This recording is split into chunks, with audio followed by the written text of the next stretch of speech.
আসসালামু আলাইকুম। ফেসবুকে নিয়মিত কাজ করতেছেন কিন্তু ফেসবুক কন্টেন্ট মনিটাইজেশন আপনি এখনো পান নাই। কিভাবে আপনি ফেসবুক কন্টেন্ট মনিটাইজেশন পাবেন বা কবে আপনি কন্টেন্ট মনিটাইজেশন পেতে যাচ্ছেন, কিভাবে সেটা চেক করবেন, আজকের এই ভিডিওতে সেই বিষয়টা সম্পর্কে বিস্তারিত বলবো। যদি ভিডিওটা আপনি শুরু থেকে শেষ পর্যন্ত দেখেন তাহলে আপনি স্টেপ বাই স্টেপ সমস্ত বিষয়টা বুঝতে পারবেন। দেখুন বন্ধুরা, ফেসবুকে যে কন্টেন্ট মনিটাইজেশন রয়েছে সেটা চেক আউট করার তেমন কোনো বিশেষ এখন ক্রাইটেরিয়া এখন নেই। ফেসবুক সম্পূর্ণ ক্রাইটেরিয়া তুলে নিয়েছে, তবে কিছু সেটিংস রয়েছে যে সেটিংসগুলো যদি আপনি আপনার ফেসবুক পেজে সম্পূর্ণভাবে সেট আপ করা রয়েছে কিনা সেটা যদি আপনি চেক করেন তাহলে আপনি বুঝতে পারবেন যে বা ধরে নিতে পারবেন যে আপনি ফেসবুক কন্টেন্ট মনিটাইজেশন পেতে যাচ্ছেন।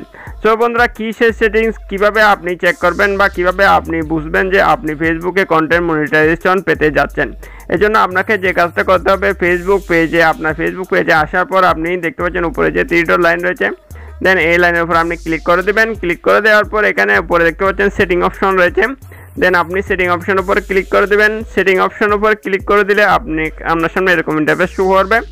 এরপর আপনি স্ক্রল ডাউন করে একটু নিচের দিকে যাবেন। নিচের দিকে গেলে এখানে আপনি একটা অপশন পেয়ে যাবেন, দেখতে পাচ্ছেন পেজ সেটআপ নামে একটা অপশন রয়েছে, দেখতে পাচ্ছেন পেজ সেটআপ। দেন আপনি পেজ সেটআপ অপশন উপর ক্লিক করে দিবেন। অলরাইট, পেজ সেটআপ অপশন উপর ক্লিক করে দিলে এখানে দেখতে পাচ্ছেন পেজ স্ট্যাটাস নামে একটা অপশন রয়েছে, দেন আপনি পেজ স্ট্যাটাস অপশন উপর ক্লিক করবেন। পেজ স্ট্যাটাস অপশন উপর ক্লিক করলে দেখতে পারবেন এখানে আপনার পেজের নামটা শো করবে এবং পেজ হ্যাজ নো ইস্যু, দেখতে পাচ্ছেন এখানে গ্রিন লাইট এখানে শো করছে। আপনার পেজে যদি এরকম গ্রিন অপশন শো করে তাহলে আপনার পেজটা সম্পূর্ণ পারফেক্ট আছে। যদি আপনার পেজে এখানে গ্রিন অপশন না থাকে, ইয়েলো অপশন থাকে বা রেড অপশন থাকে, তাহলে বুঝবেন যে আপনার পেজের কোনো সমস্যা আছে এবং কী সেই সমস্যা আছে এখানে এই ডিটেলসভাবে তারা উল্লেখ করবে। এবং এখানে দেখতে পাচ্ছেন কমিউনিটি স্ট্যান্ডার্ড ভায়োলেশন, দেখতে পাচ্ছেন আপনার পেজে যদি কমিউনিটি স্ট্যান্ডার্ড ভায়োলেশন থাকে সেক্ষেত্রে এখানে সম্পূর্ণ এটা টিকমার্ক দেখাবে। দেখতে পাচ্ছেন আমার এখানে বলতেছে good news, no violation is to show, মানে আমার পেজে কোনো রকম ভায়োলেশন নেই, এটা পেজটা সম্পূর্ণভাবে ঠিক আছে। এরপর একটু নিচের দিকে আসলে দেখতে পারবেন এখানে দেখতে পাচ্ছেন এক্সট্রা ফিউচার যে দুটা রয়েছে, দেখতে পাচ্ছেন রিকমেন্ডেশন মনিটাইজেশন, এই দুটোটা অ্যাক্টিভ রয়েছে। এই দুটোটা যদি অ্যাক্টিভ না থাকে তাহলে আপনাকে অবশ্যই এই দুটোটা অ্যাক্টিভ করে নিতে হবে।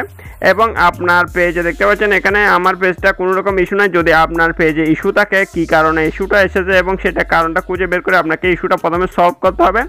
তারপর আপনার পেজটা যদি এভাবে গ্রিন অপশন থাকে তাহলে আপনার পেজটা আপনি কন্টেন্ট মনিটাইজেশন পাওয়ার যোগ্যতা আপনার রয়েছে।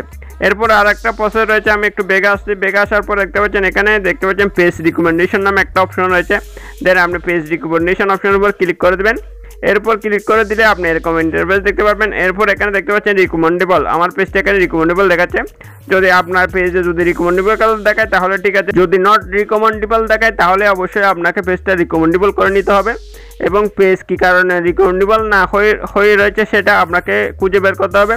এখানে যদি আপনার কোনো পোস্ট ছবি বা কোনো রকম পোস্টের কোনো রকম সমস্যা থাকে সেজন্য আপনার পেজটা নট রিকমেন্ডেবল দেখাবে। এখানে আপনাকে যে কারণে পেজ নট রিকমেন্ডেবল দেখাচ্ছে সেটা আপনাকে সলভ করতে হবে। সলভ করার পর আপনাকে রিকমেন্ডেবল প্রসেসে আসার পর আপনার পেজটা রিকমেন্ডেবল দেখালেই আপনি ধরে নেবেন যে আপনার যে ফেসবুক পেজ রয়েছে সেটা কন্টেন্ট মনিটাইজেশন পেতে যাচ্ছে। দেন বন্ধুরা, এইসব প্রসেসগুলো আপনাকে অবশ্যই ফলো করতে হবে। এইসব প্রসেসগুলো ফলো করে সে অনুযায়ী আপনার পেজটা সম্পূর্ণভাবে ফ্রেশ আকারে রাখতে হবে। ফ্রেশ আকারে রাখলে আপনি নিয়মিত ফেসবুকে কাজ করতে থাকবেন। কাজ করতে করতে একসময় দেখতে পাবেন যে আপনার পেজের কন্টেন্ট মনিটাইজেশন আপনি অটোমেটিক পেয়ে যাচ্ছেন, সেট আপ পেয়ে যাচ্ছেন। দেন বন্ধুরা, এইসব প্রসেস আপনাকে অবশ্যই ফলো করতে হবে।